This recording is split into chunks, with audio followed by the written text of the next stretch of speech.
Let's start with LSU. I saw an article that they had upped their NIL budget to above $18 million, which I think kind of creates an interesting conversation in a couple of angles. One, we can talk about the LSU kind of expectations, but two, the house settlement that's coming down. And I've spoken with people at a couple of different schools. It's around $20.5 million.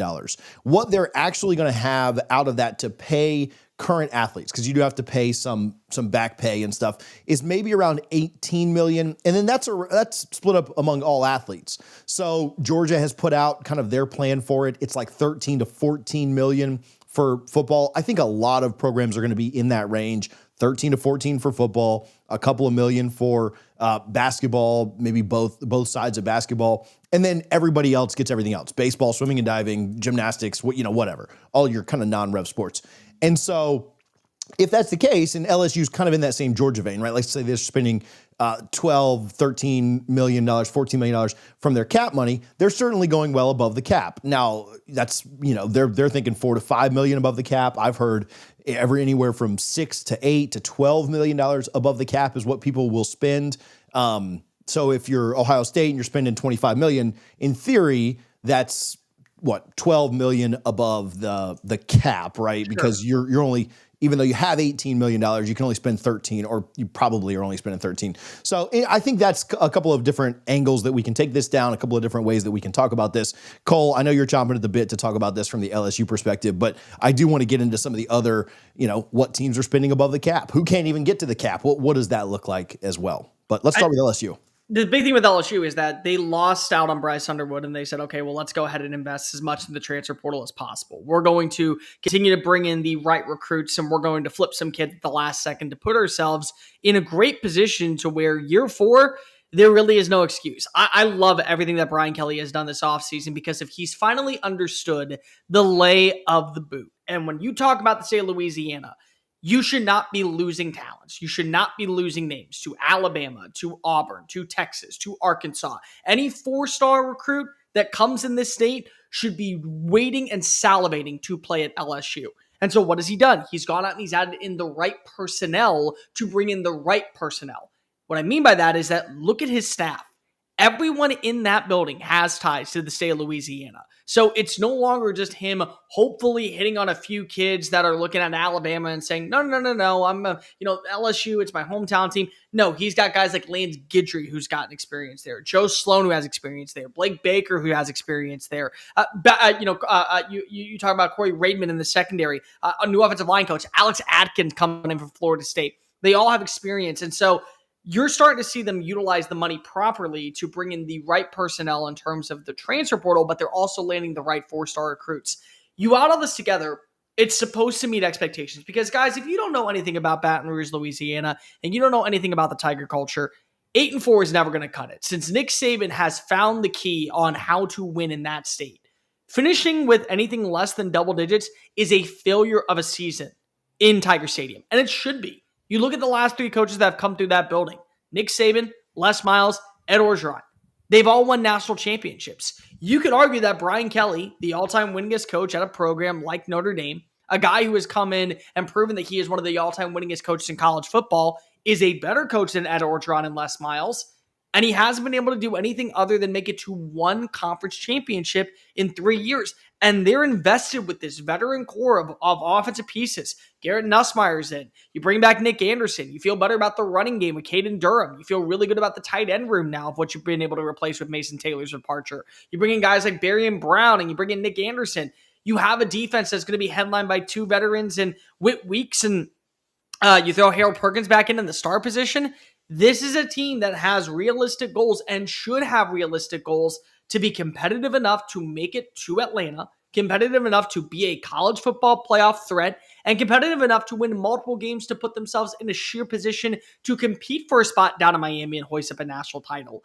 I love what they have, and when you throw this type of money in the NIL allocative of $19.8 million, you want to see your investments actually hit. From the 3rd-string defensive tackle that was looking at going to a school like Tulane, now going and only playing 12 reps per game, to Garrett Nussmeier coming on back in. You want to see everybody hit, because when you're utilizing that money, that allocation to this football program, you should have realistic goals. And the realistic goals have always been compete for a national championship. With this LSU roster, they should be. I'm excited about the chances for LSU this season because it does feel like there's opportunity to capitalize in the SEC. And it's not to say that it'll be a down year for the SEC. And like, as the representative of the Big Ten on this show, I'm not going to sit here and say, oh, the SEC dynasty is dead or any of that stuff. It's Thank not. God. You're smart. It's a season by season basis. But you can reasonably look at the SEC and say it's wider open this year, I guess. The way I'm looking at it is you have a pretty good expectation that you feel like Texas and Georgia will be right back into the conversation for potentially the two teams representing the conference in the SEC championship. LSU has every opportunity to upset the apple cart, as does an Ole Miss. Auburn, all the money that they have spent, if they really, really put it together, who knows? Like, there are a lot of wide open variables within the SEC. The thing I think that's interesting about the LSU case study in terms of the way that they're spending is that it's a model that you can start to apply elsewhere within the conference and within college football as a whole. The AAC just passed something recently where there's a minimum $10 million spending threshold that you have to do for player reimbursement, something to that ilk. Like, okay, everybody's stepping up their game.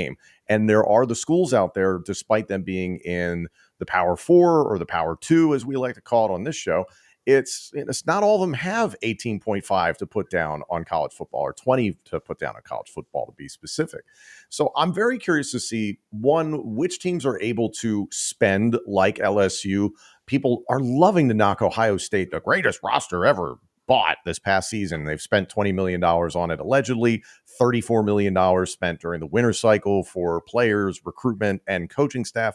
Like, that's just kind of the norm. That's the business at this point.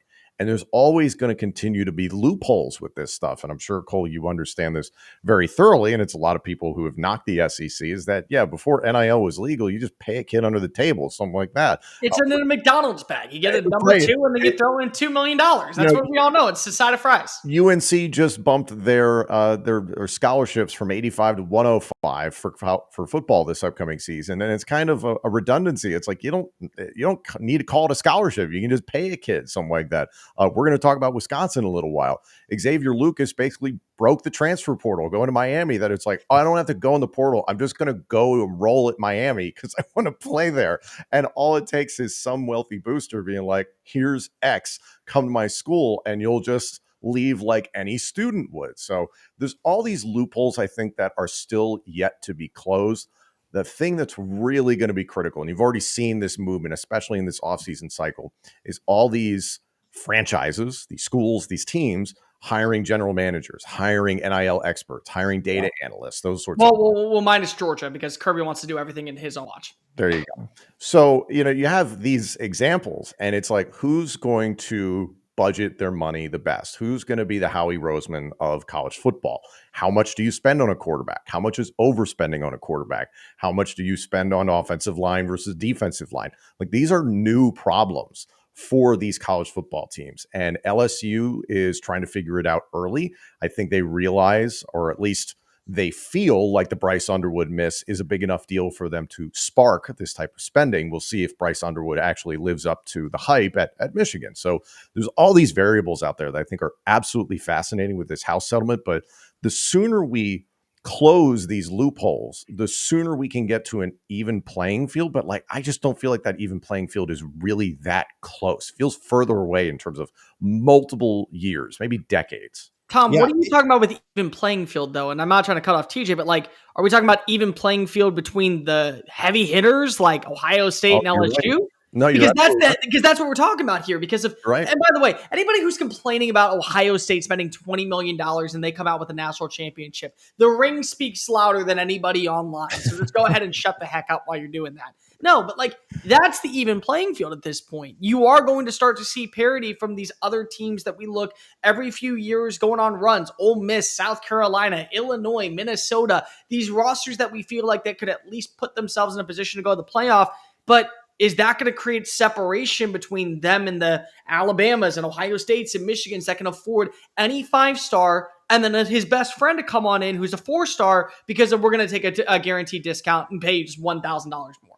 I really think you're going to, sorry, TJ, I'm sorry. I really do think you're going to see a day when the Big Ten and the SEC are going to say, enough of this shit. Let's just do this ourselves. Because I think there is this imaginary world for college football fans in their head in that, I don't know, UTSA is going to have the exact same salary cap and budget as Ohio State, and everybody can live in this paradise and everybody can compete and all that sort of stuff. And realistically, that's not going to happen. Yeah, no, but I think what Cole's alluding to though is what we've always had. There's always been a haves and have-nots, right? And so evening the playing field is, I mean, how many teams can actually win a national championship, right? Like I've heard people talk about this. You know, you think about, well, there's what, 6 or 7 in the SEC, 8 in the SEC. There's 5 or 6 in the Big Ten. There's maybe a couple in the ACC. I don't know if there's any in the Big 12 right now. Notre Dame is certainly in there. And that's about it, right? Like think about the last 25, 30 years. Like that's been it. Maybe my numbers are slightly off. Maybe it's closer to 9 or 10 with the additions of Texas and Oklahoma. I'll bump that up a tad. Maybe it's a little bit more in the Big Ten that I'm giving it. But I mean, it's 2 or 3 in the ACC. I mean, historically, who can win a national championship in the ACC? Florida State, Clemson, and Miami, right? Who can win one in what's left of the Big 12 right now? I don't know if anybody can, right? And so I think that, yeah, you're evening the playing field so that one of those programs doesn't go spend $40 million in 1 year, right? Like and maybe eventually $40 million is our cap, right? In 2 decades. But yeah, I think you're saying, okay, you collectively bargain this thing and you say, you got $25 million to spend, right? And if you spend $62 million 1 year, we're not doing that, right? Like and then you do have your next tier, right? Because there are teams that are not going to spend above the cap, and there are teams that are not even going to spend the cap. You talked about the AAC. The AAC doesn't have $18 million to spend on athletic. Most of those programs, right? Like, are there some that could? Right. Sure, but they don't have that. I'd say there's Big 12 teams that don't have the additional money. There's countless Big 12 teams that don't have that. There's what?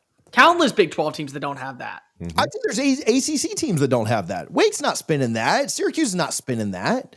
And so, I don't know. I think you're just kind of leveling it off to where you do truly have we've always had Division I, Division II. Now they call it FBS, FCS. You're going to have that. You're going to have the Power 2.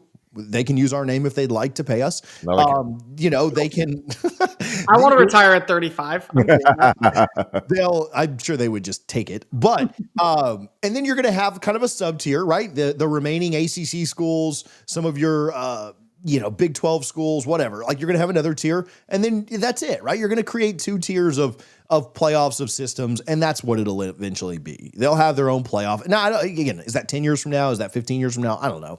But that's what it's all going toward. But I do think you want to get to a point where you don't have a team spending twice as much as another within the same kind of tier. Because I don't know that makes a ton of sense. Sure. But before we move on, the thing that's going to be really beneficial for programs in the ACC and the Big 12, they got to retain the coach.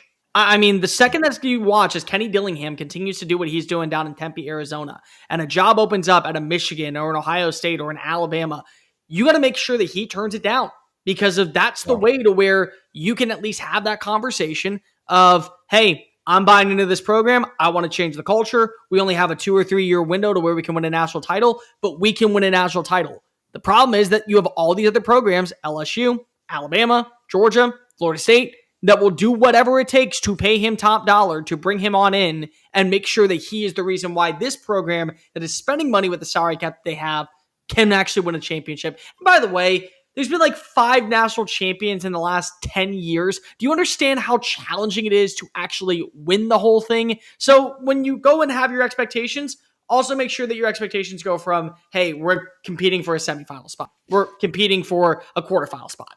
Yeah, it's one of the biggest problems, I think, with the new way that we view college football. I understand, even in a place like Florida State, right?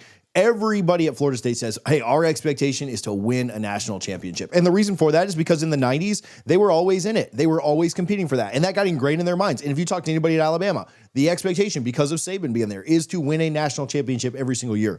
And I do think that somewhat not devalues our sport, but there used to be like some pride in having like a 10-win season where you won your conference and you got to go to a big BCS game. Your season didn't feel like a failure.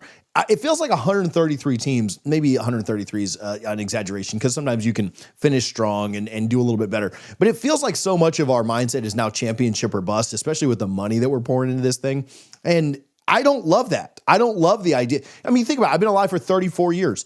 My team has won a championship 3 out of those 34 years. I was not old enough to remember the first one, right? And I barely remember the second one. And so this idea of championship or bust, yeah, it sounds good. It sounds good to say, oh, these are our expectations.